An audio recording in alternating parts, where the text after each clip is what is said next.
grew up by an old patch of woods in New England, and Mom always insisted if we had to walk through the forest on these three things: stay on the path at all times, keep walking and never stop, and never go near the tall, skinny trees. Up until I was around 8, we lived closer to downtown, and we really didn't know anything about the woods or ever go near them.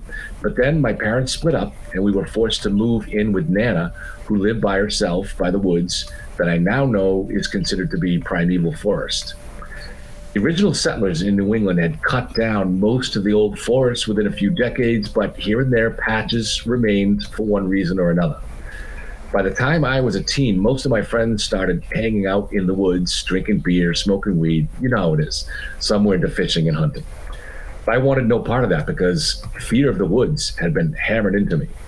Like I said, we moved when I was 8. Nana had had strokes, and though she was pretty healthy and could take care of herself, it affected her speech, so she said few words.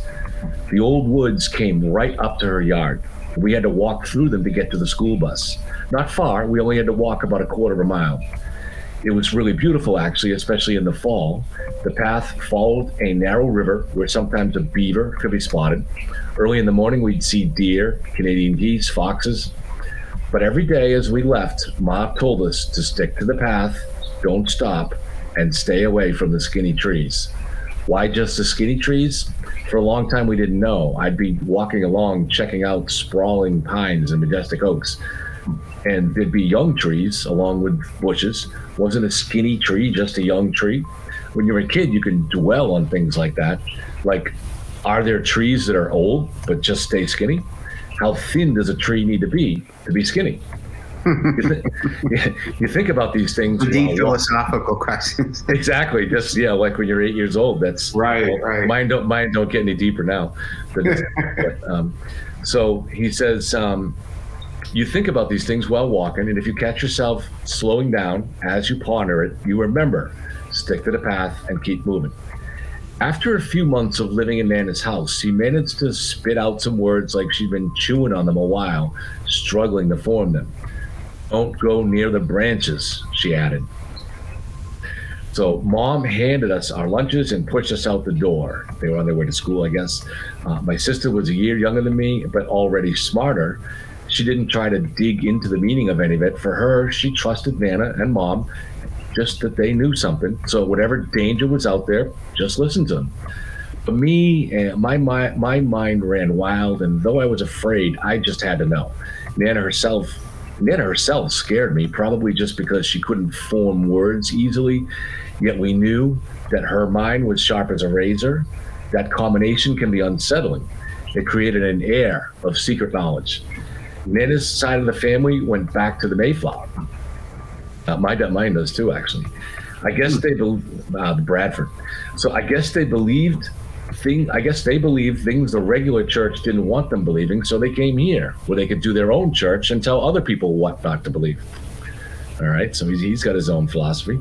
So I don't know if Nana was like that. It was more just there was things that she knew. She wasn't at all religious, never went to church, no religious symbols around the house, but there were just things she knew, like how to make a hot toddy that would put you to sleep and all but cure your cold, how to make tomatoes grow in the shade, and how to avoid being marked for death by a skinny.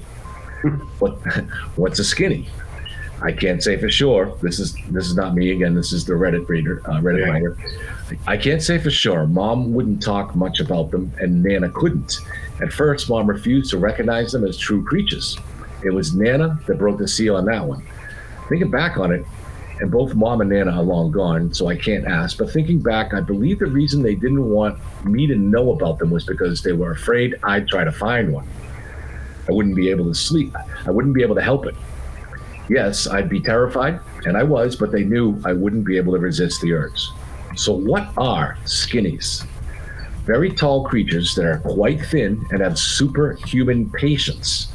When I say tall, while descriptions varied, I was told they could be more than 3 times as tall as a man, yet much thinner than a human being. Standing still, they might resemble a pole, maybe quarter the width of a telephone pole. Except they aren't straight like a pole, but somewhat bent.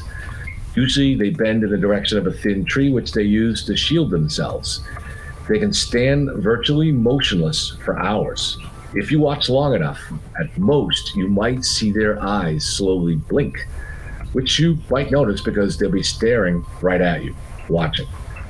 The Skinnies are human-like, arms, legs, faces, upright. Hard to say much more about what they look like because they almost completely camouflage themselves, taking on the texture and shape of the tree they stand against, only moving from one tree to another if they're sure you aren't looking. Why did Nana warn us to keep moving from the path? Why was Mom terrified of these things? Because according to legend, if you were touched by one of them, you were marked for death. Your days were numbered, and the number was small. If you stood too close to the skinny trees along the path, one could reach out with a long, slender arm and touch you. And then you were marked. That's why I'm a city boy. I don't like the woods. As long as you kept moving and kept your eyes peeled, you were fine, not so much because they're slow, but because they don't like to be seen. Once I learned about the Skinnies, naturally I wanted to know if they were real, and the best way was asking other kids at school. At first, no one I asked had heard of them, so I figured it was all bullshit. But then I asked Lazarus. Laz was a kid who largely stuck to himself, not because he was picked on. No one dared pick on Laz. I don't think he ever got into a fight, but there was a sense it would not end well for the other guy, whoever it was. Laz wasn't older than us, but he seemed it. Every school has a kid like that, you know, the first kid to own a dirt bike kind of kid. Laz mostly stuck to himself, reading comic books, and if you went up to talk to him, he'd talk back, not unfriendly, but maybe a little disinterested. He just didn't need the rest of the world. Laz also came from old stock, like my Nana, around these parts. His dad was a butcher and the family ran a meat market. So I just asked him, you ever heard of Skinnies? He lowered his comic book and wore something between a smirk and a frown. I heard of him. Seen one too. My jaw dropped. Holy shit. Without waiting to see if we were even talking about the same thing, I asked, where? Where else? He said, in the woods. He explained how he'd been fishing when he had this sense of being watched. Over time, he felt like it was more than just watching. Something was hunting him. He didn't get up and go because he figured it was a big cat, maybe, or a bear. Moving would only make it charge. But more and more minutes went by, and he heard nothing moving.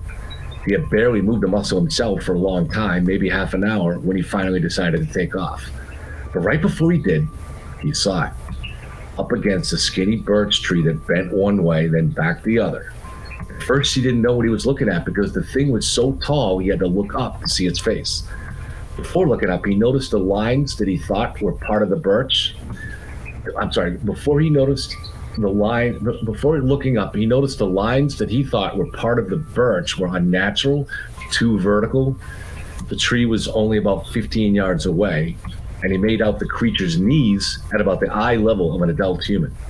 Little knots from which vertical lines rose. As he kept turning up, the thing never moved an inch, so that he couldn't be sure if he was looking at something carved into the tree.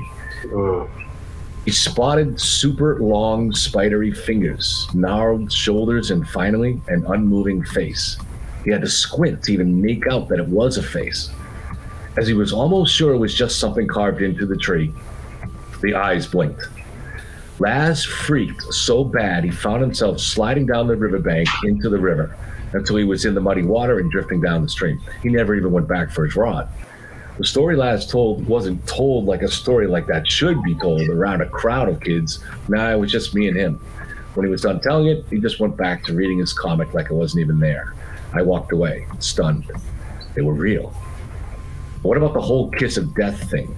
That had to be bull. I mean, mysterious creatures, sure, that's flesh and blood stuff, so it could be real, but a kiss of death? That sounded like nonsense meant to scare kids. What would be the point of giving a kiss of death, even if a creature could? So I spent Saturday morning doing extra chores for Nana, meaning she owed me. At lunch, still sweating and tired, I laid it on her. Why the kiss of death? But she wouldn't tell me. Later in the summer, the end of August, when the woods were thick and full of underbrush, me and my sister walked the path to the bus stop. My sister stuck to the rules, of course. Stay on the path, don't stop, avoid the skinny trees. I did too, but I was looking around real careful. Suddenly, I heard a vicious cry. We ground to a stop. My sister covered her mouth. Whatever it was close. We looked around into the woods, then it came again. I felt but didn't see my sister move back.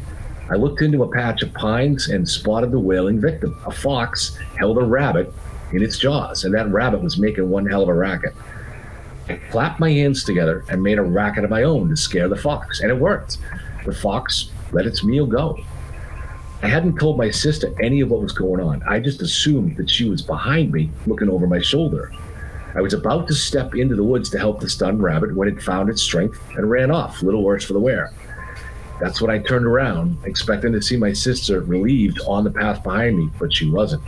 She had backed off the path and into the woods on the other side, where she stood next to a tall, dark, skinny tree, having no idea about the liberated rabbit.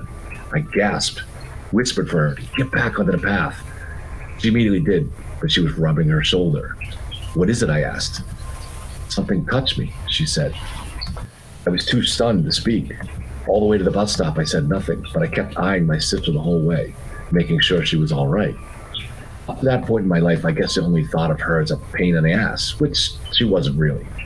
But at that moment, I realized I wanted nothing bad to ever happen to her. Later at home, I thought about calling Nana, which I had. Maybe something could have been done. A couple weeks later, on a Saturday, my sister was in the car of her friend's mom. They were going to the mall. The mom did nothing wrong, but a pickup truck blew through a stop sign. Mostly everyone in the car had minor injuries, but my sister hit her head and died instantly. Days later, I asked Nana about the kiss of death, and she just shook her head with sadness, wouldn't tell me anything. So naturally, I went to Laz at school, and even he was reluctant, but I looked really lost and down, and I guess it got to him, so he took me aside. He said the kiss of death was how Skinnies made more Skinnies. If someone was marked for death, they'd for sure die soon. There was pretty much no escaping it. And when they died, their spirit would return to the forest, to the place they had been marked. And a process would begin, a process where they'd become a Skinny. From that moment on, the seed of an idea took shape in my mind. I was going to see my sister again, and I figured I knew where I could find her.